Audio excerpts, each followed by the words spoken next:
Don't turn on that light. Greetings, Father. Can you bend this wet noodle for me? I don't know. Let me take a look. Yeah, we can maybe do that. We'll have to give it a try. But you know what? I think you're getting old enough to do this kind of stuff on your own. Your puny human brain cannot comprehend the strength I possess. Yeah, I know, buddy. But what do you say we start off with the small bender at the end of the bench? All right, you remember how this works? Open up the bender first. Have enough space to get that noodle in there? Perfect. Let's cinch up that clamp. Just a bit, not too much. Looks good. Now let's see if we can't find that handle. Take a look under the bench. I think it's somewhere in that pile of old shoes. Okay, you ready? Get a good footing. Go ahead and pull her around nice and steady.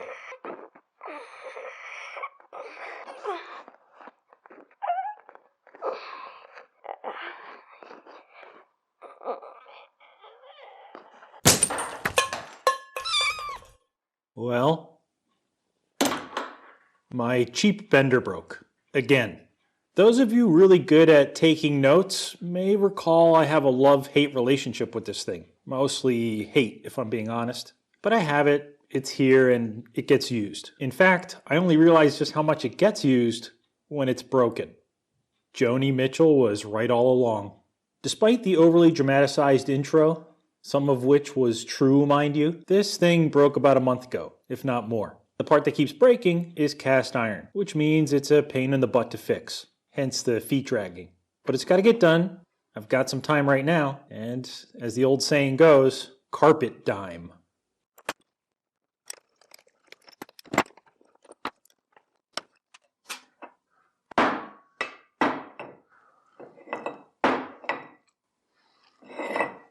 I do have a second, more bigger bender opposite this small one on this end of the bench. For reference, we usually YouTube at the other end of the bench in case anyone has lost their bearing, which is actually right.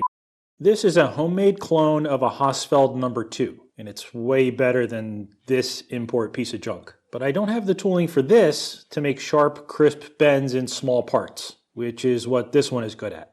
Ipso factoid, why I still have it. Wow, we can't be more than, what? 3 minutes, 24 seconds in. I've already dropped 2 French words. I didn't realize this video would be so highbrow.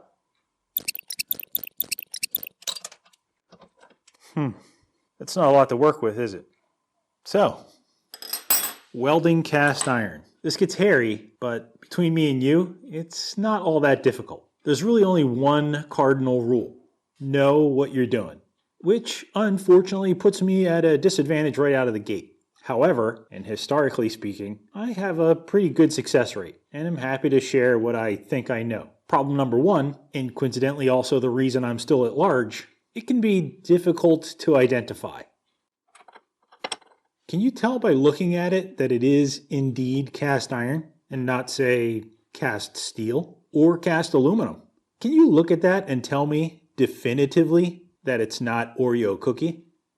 Well, it's not cast aluminum, because it isn't. I'm not trying to be a smarty pants, but cast aluminum is completely different. Similar crumbly grain structure maybe, but lighter and a brighter color. The more you do this, the more you recognize the usual materials. I know that doesn't help much, but aluminum is different than iron. The only reason I bring this up is scaremongering.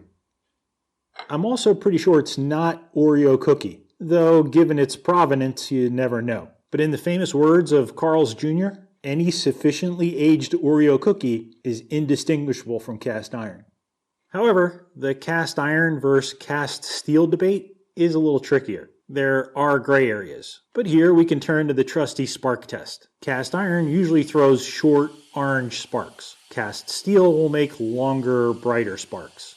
If you're still not sure, you can try drilling it if you can. Cast iron chips will be flakier or powdery, and cast steel will give you continuous chips, the kind of chips you might expect from steel. Okay, so we definitely have cast iron, but the scaremongering doesn't end there. Did you know Americans have over 4 different words for cast iron? Isn't that crazy? And you know why? Because there are 4 to 5 different types. 6 even if you believe the rumors. We're now pretty sure that it's cast iron, But is it gray cast iron or white cast iron? Is it nodular or malleable iron? If you're looking to me for answers, you're out of luck. I have no idea. I'm guessing it's regular cast iron because where this came from and what I paid for it. But if it were, say, white cast iron, which, fun fact, you wouldn't use to make a bender, it'd be unweldable. You'd weld it, it'd break immediately. Explode, maybe, I don't know. Moral of point number 1, just like when you're welding anything, it's best to know exactly what you're dealing with. If it's really critical, like you're welding your best friend's iron lung, your only real option is to send it to a lab for chemical analysis. But you're watching YouTube here, let's not get carried away.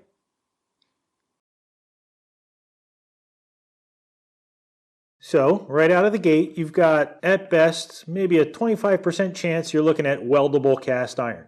Less than that if you thought it might have been cast aluminum. Let's stack one more thing against this, shall we? Thermal expansion. I know that might sound like a big word, but don't worry, it's actually 2 big words really close together. Cast iron is brittle, and it has a lot of carbon in it, like an imperial boatload. In fact, now I'm wondering, is it brittle because of all that carbon in it? I don't know. What do I know? Do I look like a carbon-based life form to you? Moral of the story, it has a lot more carbon than the steels you might usually weld, and way more than aluminum. When you heat it, while you weld it, when you cook it at those high temperatures in a small area, the carbon in the cast iron will migrate to that heat zone, like little children falling into a campfire. That extra carbon turns the cast iron near your welds into a more different cast iron. And you guessed it, even more brittle. So now, when your weld puddle starts cooling down, as it contracts, it starts pulling on that brittle cast iron from every direction. And what happens when you put stress on brittle cast iron? You guessed it, you've just been fired. Hey, you know what? Let's try it. I've never actually done this before, not intentionally at any rate, so this could go either way. Here are 2 little pieces of cast iron I cut out of my neighbor's engine block. Just for a minute, let's not know any better and just weld it the way we normally would and just see what happens. Not exactly sure how to do this. Maybe end to end, long ways. Oh, look at that. It's a nice little book match there. Maybe we'll try it end to end this way.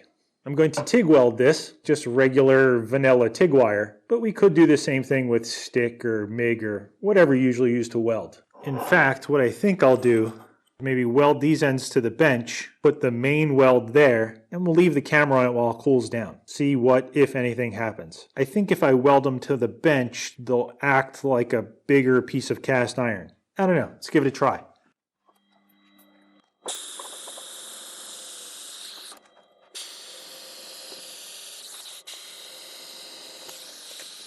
All right, I did hear it crackle. I didn't get the camera moved around and set up in time, but we're just going to let it cool down like this. Yeah, it's still pretty toasty. I don't really see a crack anywhere though. Let's let it come down to room temp. I assume this bench is going to bring it down pretty fast. All right, it's been about 5 minutes, 10 minutes. It's more or less cooled down. It's a smidge warmer. I heard it do that little dinging crack sound, but I'm not really seeing anything. Oh, I think I can hear it though. Oh, it broke on this end. I've got you around the other side of the bench now. This is hard to see by eye, but under good magnification, you can see the entire weld separated from the cast iron. And I think I'm even seeing cracks down the middle of that weld bead. If I can lift this off. The other 2 welds seem to be on there pretty good, so I guess what happened, because of the sort of geometry of this thing, when these welds cooled and they contracted, that weld bead gave way, or actually the brittle material at the border of the weld bead. And also brittle weld failure on this side. Granted, I picked that up a bit, but you can see that cracked right through the weld bead. That weld in the middle is still there. I don't know if I said heat affected zone already, but here you can really see it, the zone affected by the heat. The cast iron in this area is probably not the same cast iron we started off with, chemically speaking. But I don't know if I can... Nope. Not by hand, anyway.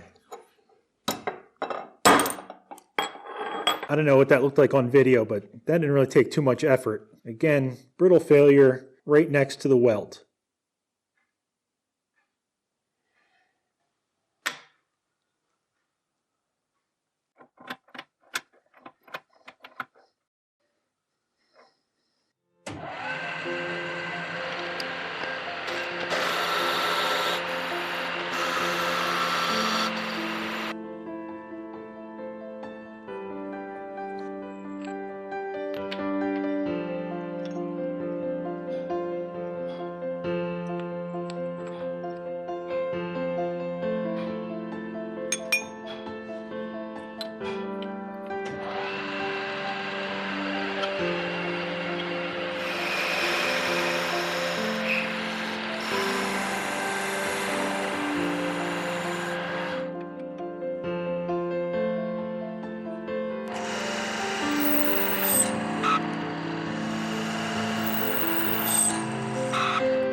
I made a new piece. There just isn't enough to work with here anymore. Yes, I could have machined a whole new plate. And yes, I could have probably just drilled 2 more holes up higher and mounted the vise about there. But hey, focus. We're talking about welding cast iron here.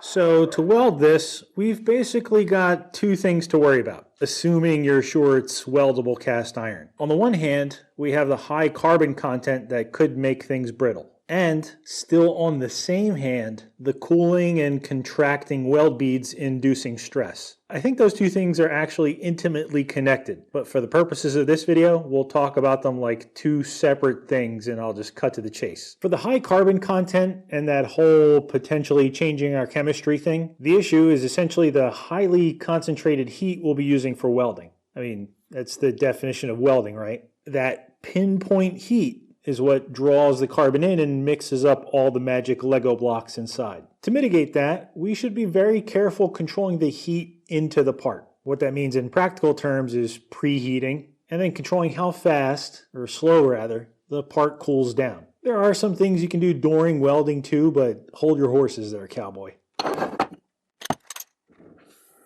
We'll want to get this to 400 or 500 degrees Fahrenheit. That's around 300 C, I think. The exact temperature depends on the kind of iron we have, but we don't know that now, do we? Ideally, you'd want to heat the whole piece up slowly and uniformly.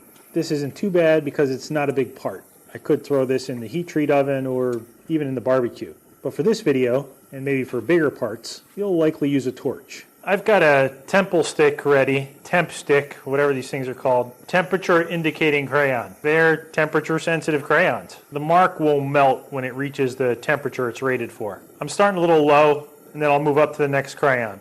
I tend to usually overshoot my temperatures. While future me heats the parts up over there, let's talk about the bead contraction thing. We said filler metal will contract as it cools and consequently put a bunch of stress on the parts that we're welding. Wouldn't it be great if there were a filler metal that didn't contract as much? These are nickel alloy welding electrodes. And you'll never believe this, but they contract less than mild steel filler. I know, what are the odds, right? Do you know why they call these nickel rods? Because you're going to need a lot of nickels to buy them, depending which ones you get. I believe these are 90% plus nickel.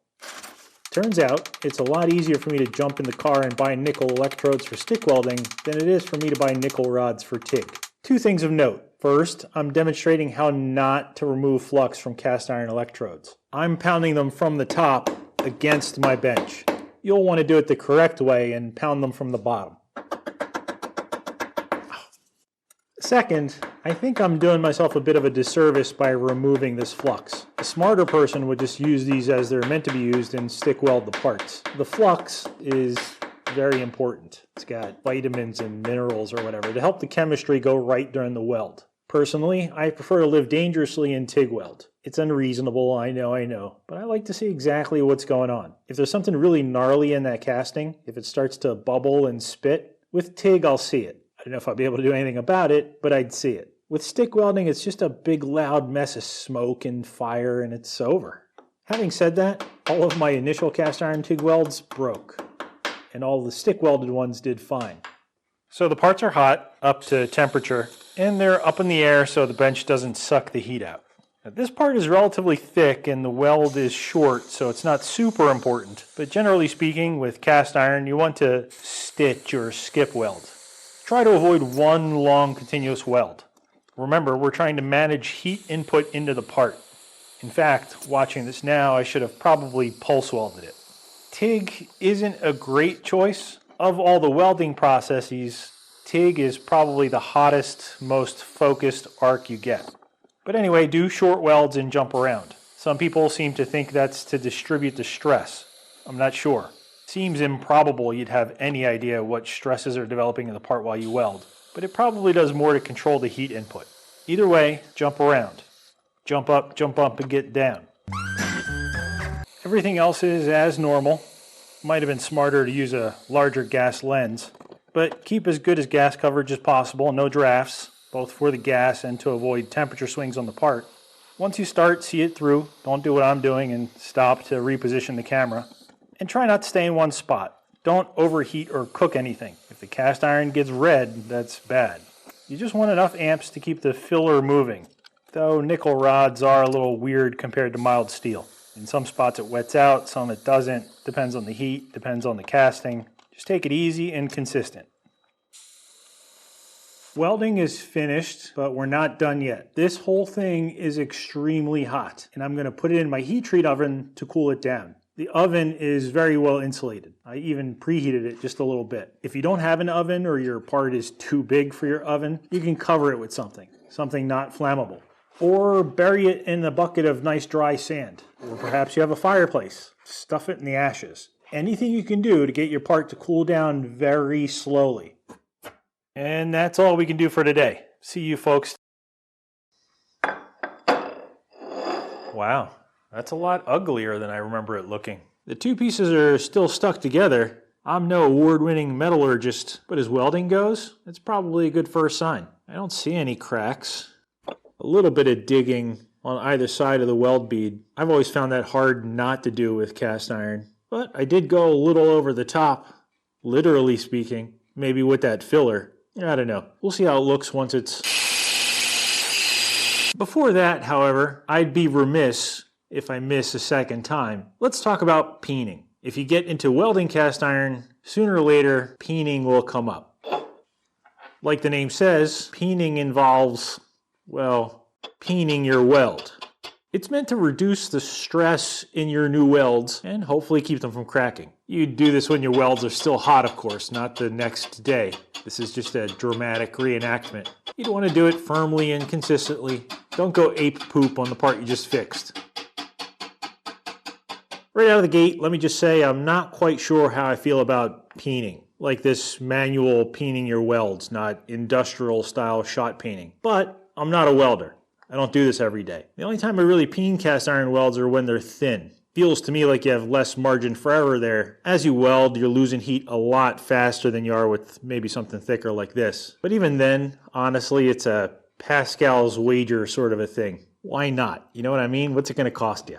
The premise, I believe, with peening is that the small upsets you put in the weld bead with the hammer force it to stretch. You're physically, mechanically deforming the bead. Think of it like auto body work, maybe, where you stretch metal panels with a hammer. It tries to balance the shrinking caused by the cooling weld bead with sort of that forced expansion from the peening. Anyway, I didn't peen this weld. Let's clean it up and see how it works, shall we?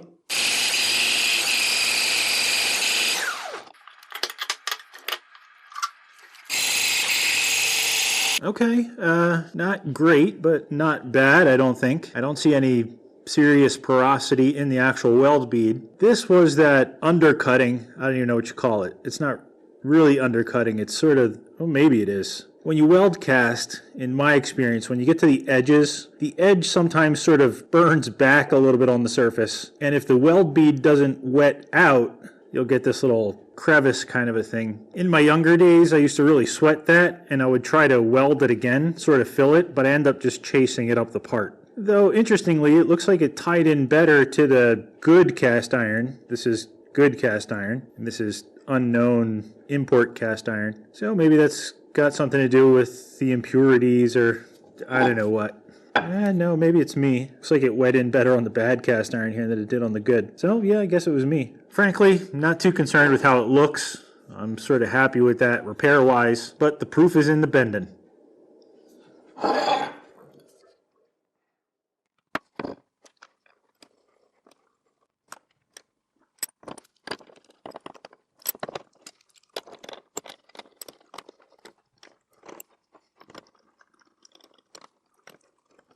Let's start out easy. This is some 1/4-inch mild steel round.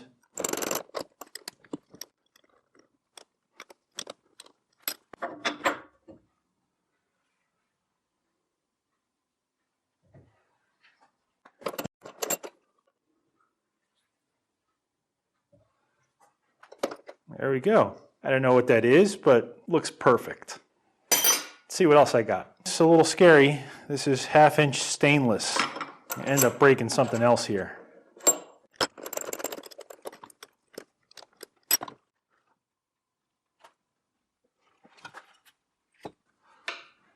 right, that was easier than I expected.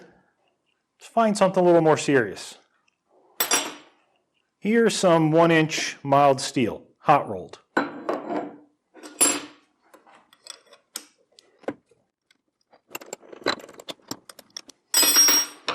Here goes nothing.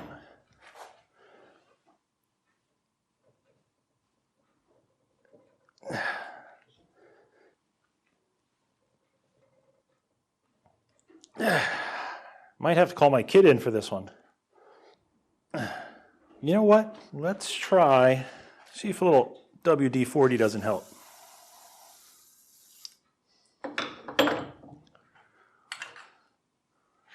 There we go.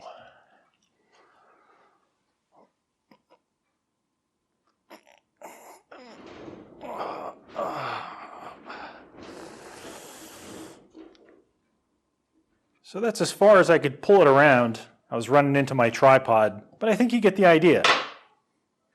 Maybe not the prettiest, but that cast iron weld should hold up nicely, at least until something else breaks. That's all I've got. Hope you enjoyed, and thanks for watching.